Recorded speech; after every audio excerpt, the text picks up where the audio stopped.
Good afternoon. Smart ఇన్వెస్టర్కి స్వాగతం. Stock markets ఇవాళ వరుసగా మూడో సెషన్ను నష్టాల్లో ట్రేడ్ అవుతూ కొనసాగిస్తున్నాయి. బోత్ సెన్సెక్స్ నిఫ్టీ రెండు కూడా 1% నష్టాలతో ట్రేడ్ అవుతున్న సమయం ఇది. నిఫ్టీ 8150 మార్క్ను టెస్ట్ చేస్తుంది. సో కీలకం అనుకున్న 8180 సపోర్ట్ లెవెల్ కూడా దాటి కిందకు వచ్చింది ఎన్ఎస్సి నిఫ్టీ. సో మేబీ 8180 కింద కనుక క్లోజ్ అయితే, బ్రీచ్ అయితే మేబీ ఇంకా బ్రేక్ డౌన్కి సిద్ధంగా ఉందని చెప్పుకోవచ్చు. సో బ్యాంక్ స్టాక్స్ నష్టాలను లీడ్ చేస్తున్నాయి. బ్యాంక్ స్టాక్స్లో మనం భారీ నష్టాలు చూస్తున్నాం. ప్రత్యేకించి ప్రైవేట్ సెక్టర్ బ్యాంక్స్లో చాలా చాలా చాలా హ్యూజ్ సెల్లింగ్ కనిపిస్తుంది. Axis bank top loser Nifty స్టాక్స్లో 7% నష్టపోయింది. ఈ బ్యాంక్ రిజల్ట్స్ను మార్కెట్స్ చాలా చాలా నెగిటివ్గా తీసుకున్నాయి. ఎందుకంటే రీస్ట్రక్చర్డ్ అసెట్స్, రీస్ట్రక్చర్డ్ లోన్స్ను కంపెనీ నిన్న రిజల్ట్స్లో అంతగా రిఫ్లెక్ట్ చేయలేదు. కానీ తర్వాత కామెంటరీలో మేనేజ్మెంట్ అనలిస్ట్కి ఇచ్చిన కాన్ఫరెన్స్ కాల్లో దానికి సంబంధించిన క్లారిటీ ఇవ్వడం జరిగింది. దీన్ని కొంత నెగిటివ్గా తీసుకున్నాయి మార్కెట్స్. దీంతో ఈ స్టాక్ హ్యూజ్ సెల్లింగ్ ప్రెషర్ కనిపిస్తుంది. 7% నష్టపోయింది. 484 దగ్గర ట్రేడ్ అవుతుంది. ఐసిఐసిఐ బ్యాంక్ 4% నష్టపోయింది. Cairn India 3%, yes bank 3%, bank of Baroda 3% నష్టాలతో ట్రేడ్ అవుతున్నాయి. సో టాప్ 5 లూజర్స్లో ఎన్ఎస్సి నిఫ్టీలో ఉన్న టాప్ 5 లూజర్స్లో 3 స్టాక్స్ బ్యాంకింగ్ రంగానికి చెందినవి కావడం గమనార్హం. Are rather 4 stocks. అలాగే లూపిన్ నష్టాలను ట్రేడ్ అవుతుంది. నిన్న లూపిన్ కూడా తన క్వార్టర్లీ ఎర్నింగ్స్లో మార్కెట్స్ని డిసప్పాయింట్ చేసిన సంగతి తెలిసిందే. ఇక లాభాలు ఉన్న స్టాక్స్ చూస్తే భారతీ ఎయిర్టెల్ 1.7% పెరిగింది. కోటక్ బ్యాంక్ 1.7% లాభపడింది. Tech Mahindra, ACC, Vedanta, Ambuja cements, Maruti, Tata motors ఇవన్నీ కూడా స్వల్ప లాభాల్లో ట్రేడ్ అవుతున్నాయి. సో ఇండెక్స్ పరంగా చూస్తే మిడ్ క్యాప్ ఇండెక్స్ కొంత బెటర్గా మెరుగ్గా ఉందని చెప్పుకోవచ్చు. మిడ్ క్యాప్ ఇండెక్స్లో కొంత ప్రాఫిట్స్ ఫ్లాట్గా కనిపిస్తుంది, ఫ్లాట్గా ట్రేడ్ అవుతుంది. సో యూరోపియన్ మార్కెట్స్ ఓపెన్ అయ్యాయి. యూరోపియన్ మార్కెట్స్లో కూడా స్వల్ప లాభాలు కనిపిస్తున్నాయి.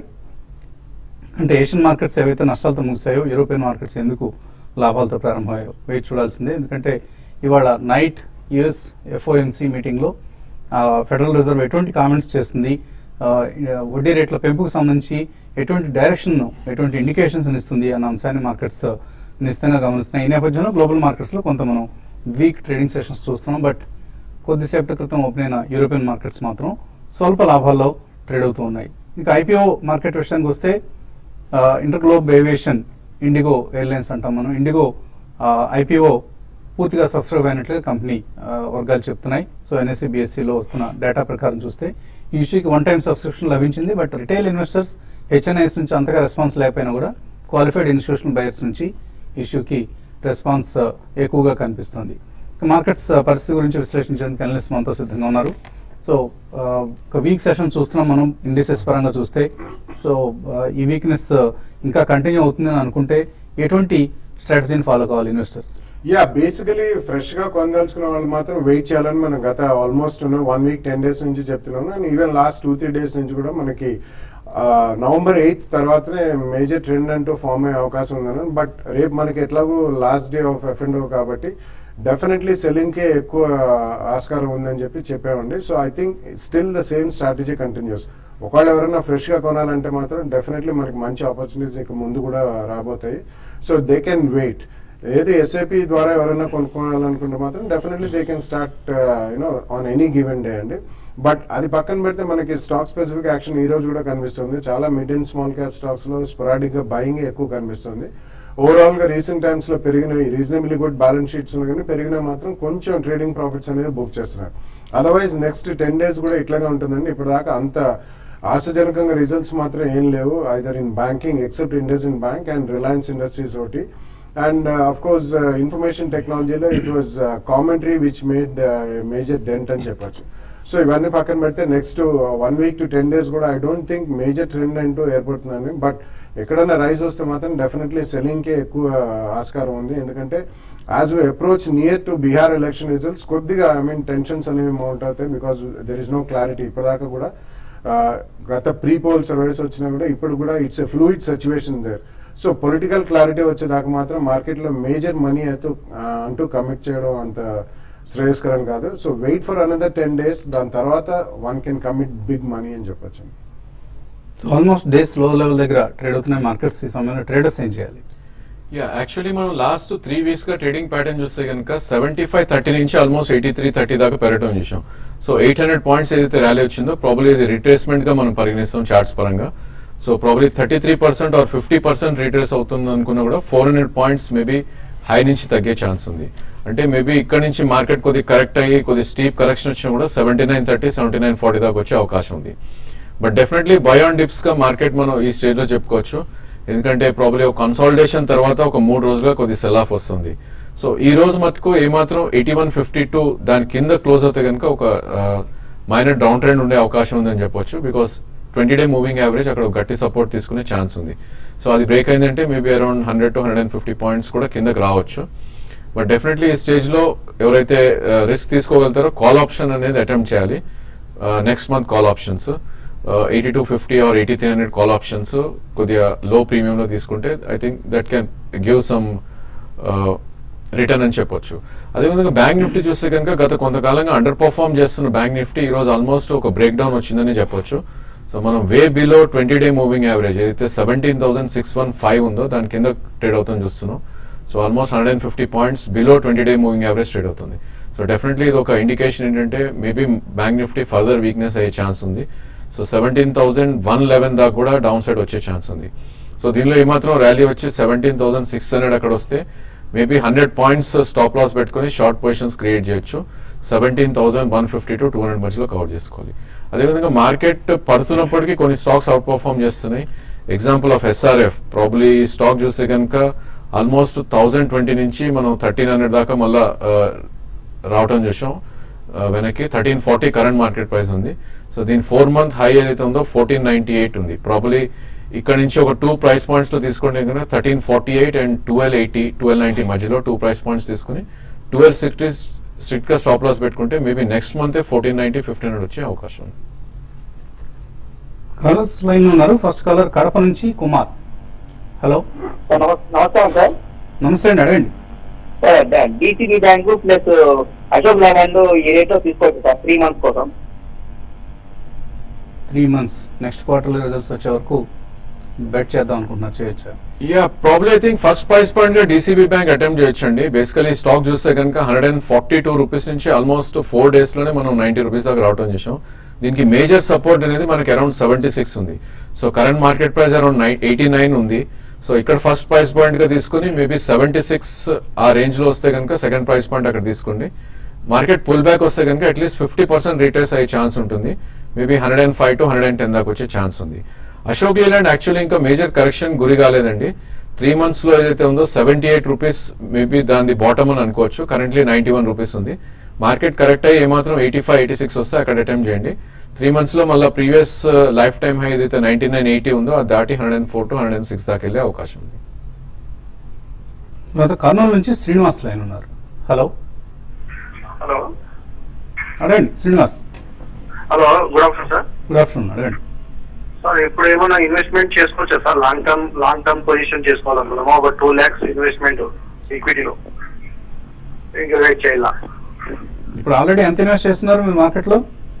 లేదు సార్, ఫస్ట్ టైం ఇప్పుడే తీసుకుందాము అని చెప్పి ఇప్పుడు First time. కొత్తగా చేస్తాం సార్. కొత్తగా చేస్తున్నారు. 2 లక్షల రూపాయలు మీకు ఎంతకాలం వరకు లాక్ చేయగలరు?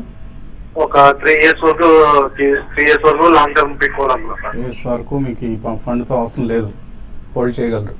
సో ఎటువంటి సలహా ఇస్తారండి?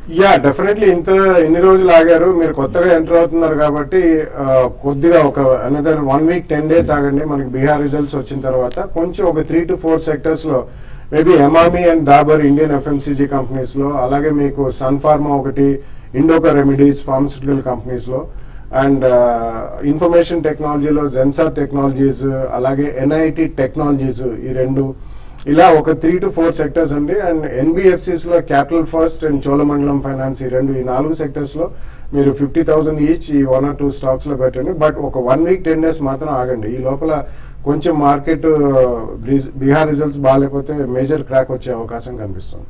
ఈలోగా ఖాళీగా ఉండడం ఎందుకు అనుకుంటే IPO మార్కెట్లో కూడా మీరు అదృష్టాన్ని పరీక్షించుకోవచ్చు. SH కేల్కర్ అండ్ కంపెనీ, ఈ కంపెనీ IPOలో మీరు మేబీ ట్రై చేయొచ్చు. ఫ్రాగ్రెన్సెస్, ఫ్లేవర్స్ తయారు చేసే కంపెనీ ఇది. అంటే మనం నాటు భాషలో చెప్పుకోవాలంటే సెంట్లు, అత్తర్లు తయారు చేసే కంపెనీ. సో ఈ కంపెనీ ఇష్యూ మార్కెట్లో ఉంది. 180 రూపాయలు ఇష్యూ ప్రైస్ అట్రాక్టివ్గానే ఉందని చెప్పుకోవచ్చు. మేబీ ట్రై చేయండి, కొద్దిగా అప్లై చేసి చూడండి, అలాట్ అయితే తర్వాత కొద్ది రోజుల తర్వాత లాభానికి అమ్ముకోవచ్చు. అండ్ ఎలాగో ఇష్యూస్ అవసరం అయ్యే పరిస్థితి ఉంటుంది కాబట్టి పూర్తి డబ్బు కూడా మీకు లాక్ కాకుండా ఉంటుంది, కొంతే అలాట్ అవుతాయి. ఇన్వెస్టర్స్ నుంచి కాల్స్ అలాగే మెయిల్స్ కొనసాగించబోయే ముందు కాసేపు ప్రకటన.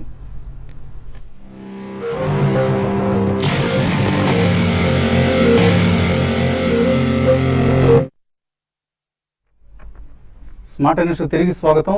బ్యాంక్ నిఫ్టీ మోర్ దాన్ 2% నష్టంతో ట్రేడ్ అవుతుంది. బ్యాంక్ స్టాక్స్ మార్కెట్ నష్టాలను ఇవాళ లీడ్ చేస్తున్నాయి. 8159 దగ్గర ట్రేడ్ అవుతుంది ఎన్ఎస్సి నిఫ్టీ. బ్యాంక్ స్టాక్స్లో అమ్మకాల ఒత్తిడి అంతకంతకు పెచ్చుమీరుతోంది, ఎక్కువ అవుతుంది. తర్వాత కలర్ లైన్లో ఉన్నారు హైదరాబాద్ నుంచి Srikar. Hello hello, good afternoon అండి. గుడ్ ఆఫ్టర్నూన్ అండి. నాకు రెండు డౌట్స్ ఉన్నాయండి బాలయ్య గారికి. ఒకటేమో అబాట్ ఇండియా ఈ రేట్ లో 1 month కోసం తీసుకోవచ్చా? ఇంకోటేమో ఫోర్స్ మోటార్ 100 ఉన్నది నా దగ్గర 2850లో. ఇది 1 year కోసం వెయిట్ చేస్తే లేదా ఇప్పుడు ప్రాఫిట్ బుక్ చేసుకోమంటారా? About India and 1 month I'm not competent enough to talk అండి. మీకు టెక్నికల్స్ కావాలంటే రాజేందర్ గారు చెప్తారు. బట్ ఫోర్స్ మోటార్స్ మీరు ప్రాఫిట్ బుక్ చేసుకోవచ్చా అంటే ఆల్మోస్ట్ అబౌట్ 600 రూపీస్ ప్రాఫిట్ లో ఉన్నారండి. సో అది మీ రిస్క్ అపిటైట్ ని బట్టి ఉంటుంది. మీకు 100 shares ఉన్నాయి కాబట్టి if you can carry it for 1 year plus ఉంచమని చెప్తాను. లేదు కొద్దిగా ప్రాఫిట్ బుక్ చేసుకోండి, మేబీ అబౌట్ 20-30 shares మళ్ళీ పడితే అవే కవర్ చేసుకోండి. But Force Motors of the next 1.5 year మీకు డీసెంట్ రిటర్న్ ఇచ్చే అవకాశం ఉందండి. About for 1 month I think will tell you the levels. I think 1 month మీరు అవాయిడ్ చేయాలండి. బేసికలీ స్టాక్ చూస్తే కనుక మనకి చాలా థిన్ వాల్యూమ్స్ లో ట్రేడ్ అవుతుంది. సో హార్డ్లీ మీకు 3000-4000 shares పర్ డే ట్రేడ్ అవుతాయి. సో ఇది గత 3 నెలలుగా చూస్తే కనుక 3800 నుంచి ఆల్మోస్ట్ 6000 మన దాకా వెళ్ళటం చూసాం. సో మేబీ కరెక్షన్ వస్తే మటుకు స్టీప్ ఉండొచ్చు. ఇన్ కేస్ మీరు కొనాలి అనుకుంటే తక్కువ క్వాంటిటీ మీరు తీసుకోండి. 5347 స్టాప్ లాస్ పెట్టుకుని మీరు ఎంటర్ అండి. కరెంట్ మార్కెట్ ప్రైస్ 5570 ఉంది. తర్వాత కలర్ మంచిర్యాల నుంచి తిరుపతి. హలో సార్ నమస్కారం సార్. నమస్తే, అడగండి. సార్ నేను యాక్సిస్ బ్యాంక్ 3 lakhs తీసుకున్నాను సార్ 520లో. మ్మ్. ఐసిఐసిఐ బ్యాంక్ 3 lakhs ఉన్నాయి సార్ 285లో ఉన్నాయి. మ్మ్. నిన్న తీసుకున్నాను. నెక్స్ట్ మంత్ రోడ్ ఓవర్ చేయమంటారా ఇక్కడ బుక్ చేయమంటారు సార్? నేను మంచిర్యాలలో టీచర్ సెక్యూరిటీలో చేస్తాను. ఈసీఎస్ సెక్యూరిటీస్లో చేస్తున్నారు అవును సార్. కాబట్టి మీకు కాస్త ఫేవరెట్ ట్రీట్మెంట్ ఇవ్వాలి మేము. Axis bank and ICICI futures positions ఏం చేయాలి? డెఫినెట్లీ రెండు కూడా చాలా వీక్ గా ట్రేడ్ అవుతున్నాయండి. ఐసిఐసిఐ బ్యాంక్ అయితే చాలా వీక్ గా ట్రేడ్ అవుతుంది గత 6 నెలలుగా కూడా చూస్తే. యాక్సిస్ బ్యాంక్ మేబీ ఈవెంట్ నిన్న రిజల్ట్స్ వచ్చినాయి కాబట్టి కొద్దిగా ఎక్సెస్ సెల్లింగ్ అనిపిస్తుంది. మేబీ కొద్దిగా ఓవర్ సోల్డ్ అనిపిస్తుంది ఈ స్టేజ్ లో. బట్ స్ట్రిక్ట్లీ మీరు ప్రీవియస్ స్వింగ్ లో ఏదైతే ఉందో 472 స్టాప్ లాస్ పెట్టుకోవాలి. Current market price 484. So market ఏమాత్రం పుల్ బ్యాక్ వచ్చి 495 to 497 వస్తే మీ పొజిషన్ అక్కడ ఎగ్జిట్ అయిపోండి. బట్ రోల్ ఓవర్ మాత్రం డెఫినెట్లీ చేయొద్దు. విజయవాడ నుంచి శ్రీనివాస్. హలో అడగండి Srinivas. Sir Unitech Rana sugar. Unitech Rana sugar అండి. ఉన్నాయి రెండు మీ దగ్గర? Rana sugar sir. ఏ రేట్లో కొన్నారు ఇవి? ఇవి 4 rupees లో రాణా షుగర్ అండి. యూనిటెక్ ఏమో 750 అండి. ఓకే, బాగా ఎక్కువ క్వాంటిటీ తీసుకున్నారా? 8 rupees అండి. 8000 shares తీసుకున్నారు. ఏం చేయాలి యూనిటెక్? రెండు కూడా పెన్నీ స్టాక్స్ అండి. బేసికలీ రాణా షుగర్ చూస్తే కనుక 6 rupees and 2 rupees రేంజ్ లో ట్రేడ్ అవుతుంది. సో ఏమాత్రం పుల్ బ్యాక్ వచ్చి 455 వస్తే మీరు ఎగ్జిట్ అవ్వండి. సో ఇలాంటి స్టాక్స్ మీకు డెఫినెట్లీ రిటర్న్స్ మాత్రం లాంగ్ టర్మ్ లో ఇవ్వడం కష్టం. అదేవిధంగా యూనిటెక్ కూడా మీరు స్ట్రిక్ట్లీ ఉన్న పొజిషన్ ని మీరు స్వింగ్ లో ఏదైతే ఉందో 6 rupees 20 paisa స్టాప్ లాస్ పెట్టుకోండి. ఏమాత్రం పుల్ బ్యాక్ వచ్చి 850 and 870 మధ్యలో వస్తే కనుక అక్కడ ఎగ్జిట్ అయ్యే ప్రయత్నం చేయండి. మీరు ఇటువంటి స్టాక్స్ వదిలేసి మంచి కంపెనీలు, ఫండమెంటలీ గుడ్ కంపెనీస్ చాలా ఉన్నాయి మార్కెట్లో, మంచి వాల్యుయేషన్స్ దొరుకుతున్నాయి. సో అటువంటి కంపెనీస్లో ఇన్వెస్ట్ చేయడం మంచిది. సో ఇటువంటి అంశాల గురించి మీకు అవగాహన ఇంకా ఎక్కువ కావాలి అంటే మనం కండక్ట్ చేసిన ఇన్వెస్టర్ క్యాంప్స్ విజయవాడలో కూడా శనివారం సాయంత్రం నిర్వహిస్తున్నాం. అలాగే ఆదివారం Guntur Bhashyam public school auditorium 3/1 Chandramouli Nagar. ఏంటో ఆ 3 ఏంటో 1 ఏంటో మనకు తెలియదు. మేబీ చంద్రమౌళి నగర్లో 3 రోడ్లో 1 ఆర్డర్ రోడ్ ఏదో అయి ఉంటుంది. గుంటూరు వాళ్ళకి తెలియాలి. బట్ అందరూ అటెండ్ అయ్యే ప్రయత్నం చేయండి. గుంటూరు సెషన్ తర్వాత ఇన్ఫ్యాక్ట్ మనం ఎక్స్క్లూజివ్గా కొంతమంది ఇన్వెస్టర్స్ కోసం కొన్ని buying calls both fundamentally good కంపెనీస్ని అలాగే టెక్నికల్లీ సౌండ్ కంపెనీస్ని రికమెండ్ చేసే ప్రయత్నం కూడా చేస్తున్నాం. సో దాన్ని మిస్ అవుట్ కావద్దు, తప్పనిసరిగా హాజరయ్యే ప్రయత్నం చేయండి. విజయవాడలో నైట్ కాబట్టి మేము దాన్ని కండక్ట్ చేయలేకపోతున్నాం. గుంటూరులో అవకాశం ఉంటుంది. ఎవరైనా ఇంట్రెస్ట్ ఉన్న వాళ్ళు గుంటూరు సెషన్కి హాజరయ్యే ప్రయత్నం చేయొచ్చు. రాజేష్ హైదరాబాద్ నుంచి తర్వాత caller. Hello hello sir, Lupin Axis bank ఈ రేట్ లో కొనుక్కోవచ్చా, ఇంకా ఏమైనా తగ్గొచ్చా ఈ share rate? Lupin Axis bank ఇంకా తగ్గుతాయి అంటే ఎంతకాలం కోసం కొందాం అనుకుంటున్నారు మీరు? ఒక 1 year గురించి తీసుకుందామని. తీసుకోమంటారు ఇక్కడ? ఐ థింక్ రెండు కూడా కొద్దిగా వీక్ గా ట్రేడ్ అవుతున్న స్టాక్స్ అండి ఈ స్టేజ్ లో. బట్ లూపిన్ చూస్తే కనుక మనకి ఆల్మోస్ట్ ఇది కొద్దిగా హై బీటా స్టాక్ గా చెప్పుకోవచ్చు. ఈ స్టాక్ మనకి 1590 నుంచి ఆల్మోస్ట్ 21 దాకా వెళ్ళటం చూసాం, 2100 దాకా. మేబీ ఇక్కడ నుంచి కొద్దిగా కరెక్ట్ అయ్యి మార్కెట్ 20-day మూవింగ్ యావరేజ్ దగ్గరకు వస్తే అంటే 1893 కరెంట్ మార్కెట్ ప్రైస్ ఉంది. సో 1790 అండ్ 1800 మధ్యలో అటెంప్ట్ చేయండి. 1 year అంటున్నారు కాబట్టి డెఫినెట్లీ 2 price points తీసుకుంటే రిటర్న్ ఆన్ క్యాపిటల్ వచ్చే అవకాశం ఉంది. బట్ ఈ స్టేజ్ లో యాక్సిస్ బ్యాంక్ అటెంప్ట్ చేయడం కన్నా అది కొద్దిగా వీక్ గా ట్రేడ్ అవుతున్న స్టాక్ అది. మేబీ మీకు ఇండస్ ఇండ్ బ్యాంక్ లో దో అది ఎక్కువ కరెక్ట్ కాకపోయినా కూడా ఆ స్టాక్ ని మీరు అటెంప్ట్ చేస్తే 1 year లో యాక్సిస్ కన్నా ఎక్కువ రిటర్న్స్ వచ్చే అవకాశం ఉంది. Last caller Shivaprasad. Hello hello, అడగండి Shivaprasad. Good afternoon sir. Good afternoon. నేను నీలకమల్ ఫ్రెష్ బయింగ్ ఏమన్నా చేయొచ్చా అండి ఇక్కడ, లేకపోతే Q2 రిజల్ట్స్ ఆల్రెడీ డిస్కౌంట్ అయిందా? కొంచెం రాజేంద్ర గారిని లెవెల్ చెప్పమంటారా? నీల్ కమల్. నీల్ కమల్ చూస్తే కనుక ఫ్రెష్ బయింగ్ డెఫినెట్లీ కొనొచ్చనే చెప్తానండి. మేబీ 2 price points మీకు ఉండాలి. ఈ స్టాక్ చూస్తే కనుక మనకి 20-day మూవింగ్ యావరేజ్ వచ్చి ఒక మైనర్ బ్రేక్అవుట్ రావటం చూసాం. So 991 20-day moving average currently 1072 ఉంది. సో ఇక్కడ మీరు ఫస్ట్ ప్రైస్ పాయింట్ గా తీసుకోండి. అదేవిధంగా మార్కెట్ కరెక్ట్ అయ్యి 950 940 వస్తే కనుక అక్కడ సెకండ్ ప్రైస్ పాయింట్ తీసుకోండి. అండ్ మీరు స్ట్రిక్ట్లీ ఇలాంటి స్టాక్స్ కొద్ది హై బీటా స్టాక్స్ కాబట్టి స్టాప్ లాస్ అనేది పెట్టుకోవాలి. సో 940 మీరు స్టాప్ లాస్ పెట్టుకోండి. 3 months to 6 months హోల్డ్ చేస్తే కనుక ప్రీవియస్ లైఫ్ టైమ్ హై ఏదైతే ఉందో 1170 నుంచి 1200కి వెళ్ళే అవకాశం ఉంది. విజయ్ రెడ్డి అడుగుతున్నారు, డిఎల్ఎఫ్ 140లో కొన్నారట, ఐడిఎఫ్సి 69లో షార్ట్ టర్మ్ కోసం కొన్నారు, హోల్డ్ చేయొచ్చు ఇవి? రెండు కూడా కొద్దిగా వీక్ గా ట్రేడ్ అవుతున్న స్టాక్స్ అండి ఈ స్టేజ్ లో. ప్రాబ్లీ మీరు ఐడిఎఫ్సి చూస్తే కనుక 67 స్టాప్ లాస్ పెట్టుకుని హోల్డ్ చేయొచ్చు. And 57 sorry.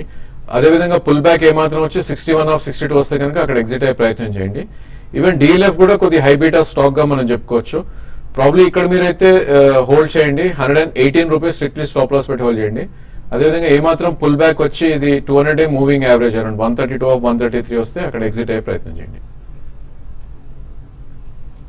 డిడి శ్రీనివాస్ పంపించారు మెయిల్. ఆయన 4 సంవత్సరాలుగా ఇన్వెస్ట్ చేస్తున్నారు.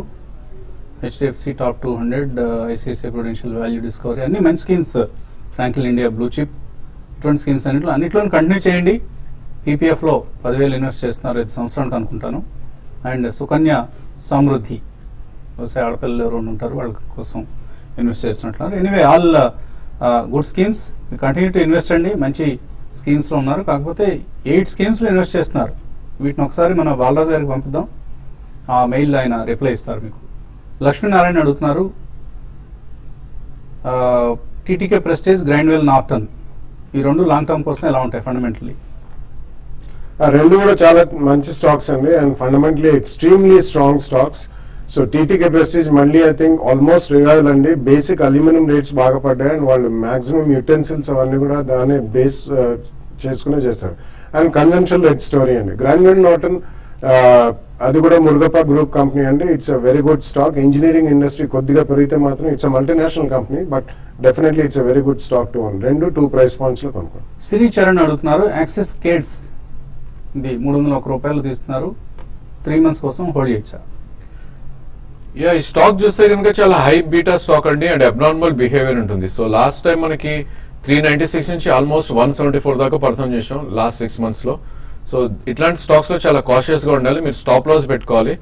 సో ఐ థింక్ నిన్నటి లో ఏదైతే ఉందో 281 స్టాప్ లాస్ పెట్టుకుని హోల్డ్ చేయండి. అదేవిధంగా ఏమాత్రం పుల్ బ్యాక్ వచ్చి 2 months హై ఏదైతే ఉందో 337 340 వస్తే కనుక అక్కడ మీరు ప్రాఫిట్స్ బుక్ చేసుకోండి. శ్రీనివాసులు అడుగుతున్నారు, ఏబీజీ షిప్ యార్డ్ 133లో, సోనా స్టీరింగ్ 61, సుజ్లాన్ 23లో ఉన్నాయి, ఏం చేయమంటారు? I think Sona Steering you can continue on this. Suzlon kuda if you have at least a 2-year view, I think you can definitely continue with these two only. ABG shipyard lo okala profits vaste matram about 10 to 15% majalo you should book profits. Jayaprakash అడుగుతున్నారు, empty educare 145లో కొన్నారు, ఏం చేయమంటారు ఈ స్టాక్ని? Hold చేయొచ్చా? Yeah, you can hold the stock and education రంగంలో MT Educare, Tree House Education ఈ రెండు they are doing reasonably better than the other listed companies. రెండు మంచి managements continue to hold. Venkat అడుగుతున్నారు విజయ బ్యాంక్ ఫ్యూచర్స్లో 3 months కోసం 2 లక్షల రూపాయలు ఇన్వెస్ట్ చేస్తారట, చేయొచ్చా? విజయ బ్యాంక్ F&Oలో లేదండి స్టాక్, బట్ 3 months కోసం అయితే డెఫినెట్లీ నో అని సజెస్ట్ చేస్తానండి. PSU బ్యాంక్స్ అన్ని కూడా చాలా వీక్గా ట్రేడ్ అవుతున్న స్టాక్స్, సో అవాయిడ్ చేయండి ఈ స్టాక్. వీక్ బ్యాంక్ అండి, మీరు దాన్ని సెలెక్ట్ చేసుకోవడం అనేది రాంగ్ సెలెక్షన్. అది ఎంవీఆర్ కుమార్ అడుగుతున్నారు జేకే టైర్స్ 105లో 1 month బ్యాక్ ట్రేడింగ్ కోసం తీసుకున్నారట, హోల్డ్ చేయొచ్చా? యా, ప్రాబ్లీ అదే రేంజ్ లో ట్రేడ్ అవుతుందండి. మీరు స్ట్రిక్ట్లీ 98 రూపీస్ స్టాప్ లాస్ పెట్టండి. 112, 113 వస్తే మాత్రం ఎగ్జిట్ అయ్యే ప్రయత్నించండి. ఓకే అండి, సో అమర రాజా రిజల్ట్ డిసప్పాయింట్ చేసింది. ఇప్పుడు ఎక్సైడ్ రిజల్ట్ వస్తుంది. ఎక్సైడ్ రిజల్ట్ 156 కోట్ల నెట్ ప్రాఫిట్, మార్కెట్ ఎస్టిమేషన్ 148 కోట్లు. సో బెటర్గానే ఉంది, బట్ అన్నిటికంటే ముఖ్యం మేనేజ్మెంట్ కామెంటరీ. అమర రాజాలో మనం చూసాం, రిజల్ట్ ఓకే అనిపించింది, మార్కెట్ అంచనాలు దాదాపు దగ్గరగా వచ్చింది, కానీ మేనేజ్మెంట్ కామెంటరీ నెగిటివ్గా ఉండడంతో స్టాక్ 4% సెల్లింగ్కి గురవుతూ నష్టాల్లో ట్రేడ్ అవుతుంది. ఇది ఇవాల్టి స్మార్ట్ ఇన్వెస్టర్. రేపొద్దున బిజినెస్ బ్రేక్ఫాస్ట్లో మళ్ళీ కలుగుతాం.